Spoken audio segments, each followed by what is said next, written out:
EGR cleaning. Ito. Tignan nga natin. Sa 50k mileage pa lang daw ito. Pero tignan natin. Ang grabe ang dumi. Oh. Siyempre yun nga bago nating tanggalin nga yung ating EGR dyan tsaka intake manifold. Tanggal tayo ng fuel filter para maluwag. Ito sinisikwat lang naman to. Pag nasikwat nyo itong lock na to at umatras, pwede nyo nang bunutin. Pati itong ganun, iangat nyo lang din to, pwede nyo na siyang bunutin yung mga idol, ano. Kaya yan, okay. 4 po na linya yan ng fuel. Okay, tingnan natin yung dulo mga boss.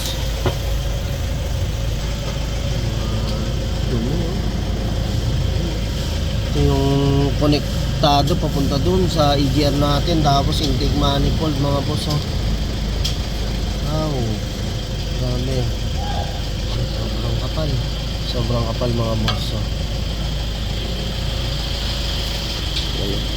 Dami tayo makukuha ano dyan, carbon.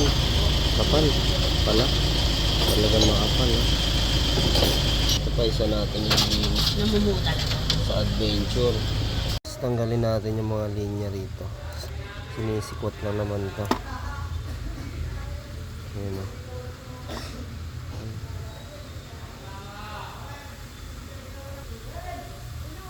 Ayan. Pag umangat na ganon, aangat nyo na lang din siya. Ayan o. Okay. Ito ganon din. Ingatan lang natin mga boss, ano. Ayan. Iniisa-isa natin para makuha natin yung intake manifold. Medyo masikip mga boss, no? Ito na yung ating intake manifold. Ayan. Talagang syempre kinalas natin yung mga madadaanan. Ang iniingatan natin dyan yung mga gantong klase na hose na bimigay mga boss, no? Malulutong lang din kasi yan. Kaya ingat-ingat tayo pag nagkakalas tayo ng mga ganito, lalo to sa mga Ford. Tayo dito yung mga lock na nasa loob mga boss. Ito yung talagang magandang pantanggal yan, no? Oh. Yan. Okay. Kumawak ka lang, oh. Walang lock na naiwan. Titignan natin. Yan, oh, mga boss, oh. Tawa mo lang yung butas, baka malagyan ng dumi.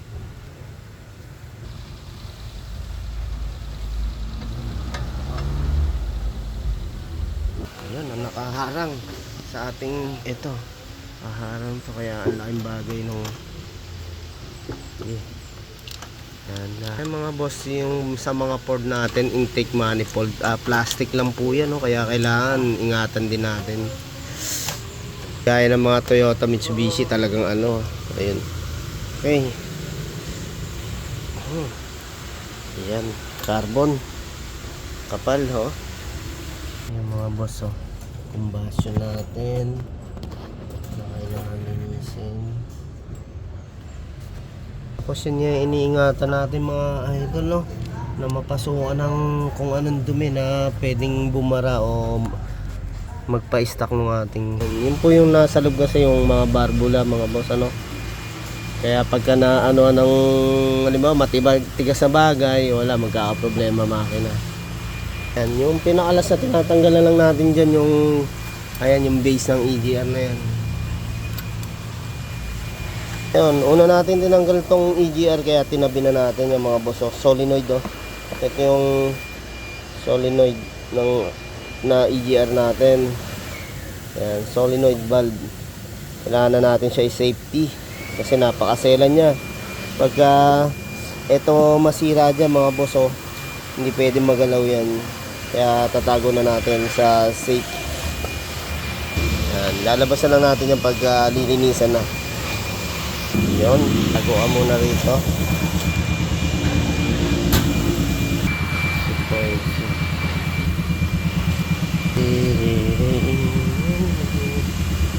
Ayan mga boss, nabunot din namin, oh. Yung pinaka base ng EGR. Yan yung pinakamahirap kalasin dyan mga boss, yung tornilyo na to sa likod. Pero ayan, oh. Ayan, kailangan natin talaga siyang kalasin. Bukas naman, ayan, nakalas pa lang namin halos lahat, oh. Dumi, oh.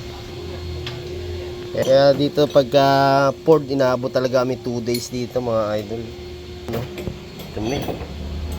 Pare namin, intake manifold ng Ford Everest. Tanggalin natin mga goma para hindi maluto sa panlinis natin. Kaya kahit mag-goma, may ito pa. Tanggalin natin. Okay. Boss, ito na nga yung makarbon natin na sa Everest. Tanggalin muna natin yung map sensor. Yan, o. Pag naglilinis tayo mga boss, hindi natin pwede basain to. Yung pang spray lang natin na para sa sensor. Kaya tatanggalin natin. Okay, hilahin lang natin mga boss. Yan na. Pwede na natin babaran to. Lilinisan na nga rin natin to. Tanggalin natin yung size 10 na tornilyo na to. Pinaka-EGR natin.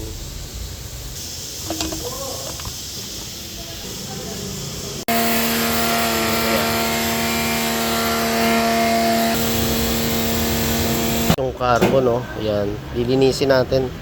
Ito dito sa Ford Everest po yan. Gamit muna tayong kerosene tsaka degreaser.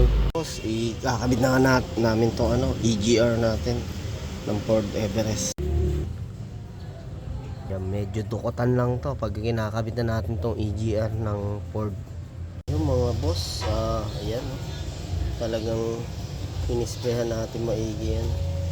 Ayan natin yung mga langis. Intake manifold mga idol.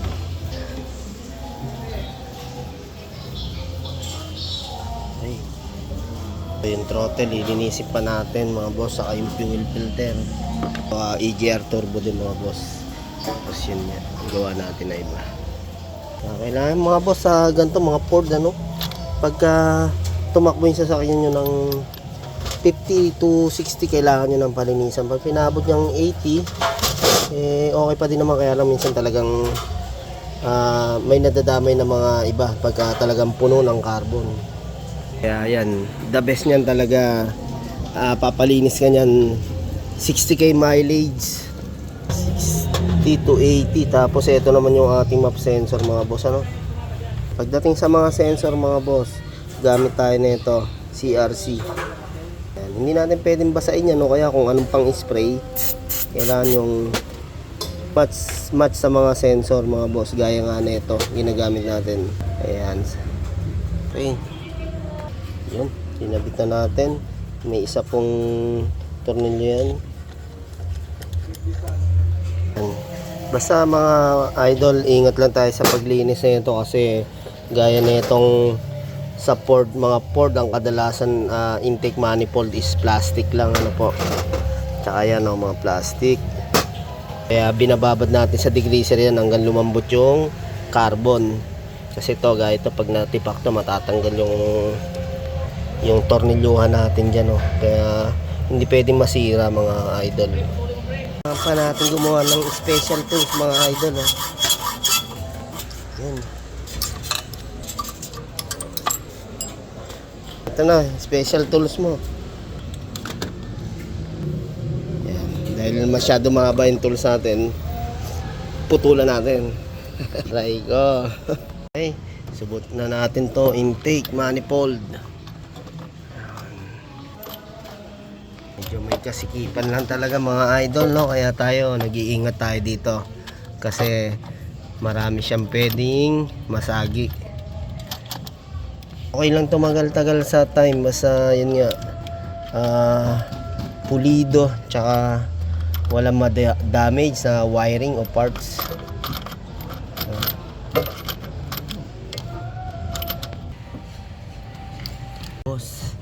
Tapos kabit na natin yung mga tinanggal natin na connection sa EGR. Okay.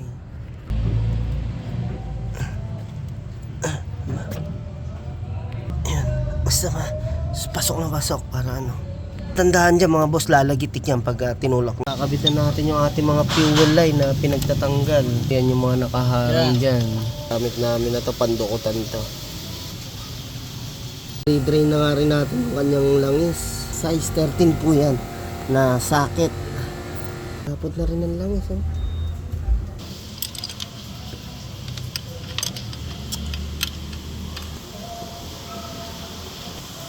Muna tayo sa isa. Muna natin si partner yung nililinis natin dito. Yun. Pero mga boss, ano to? EGR tsaka turbo. L300 Euro po. Naglalagay tayo dito basta masalo yung dumi.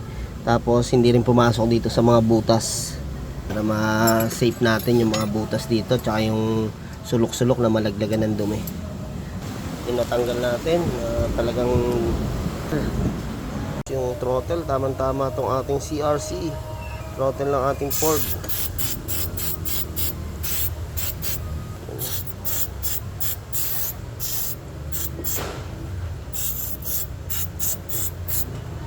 Boss, boss, malapit na kami matapos.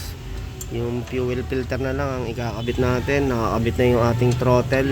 Tsaka syempre yung mga parts. Yung fuel filter natin.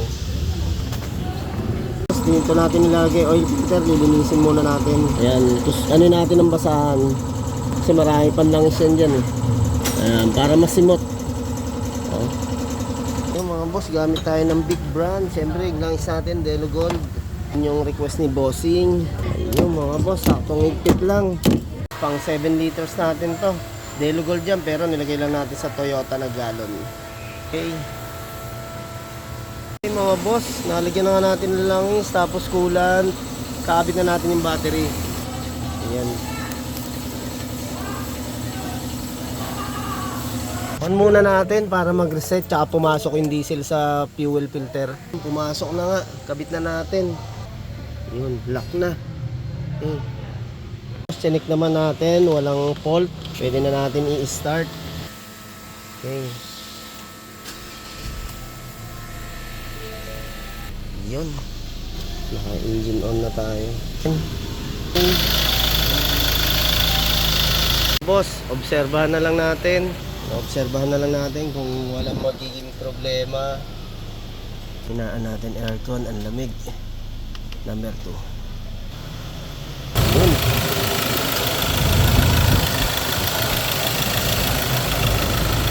Tahimik ang andar mga idol. Talagang napakaganda pag nalinisan yung ating EGR valve. Thank you.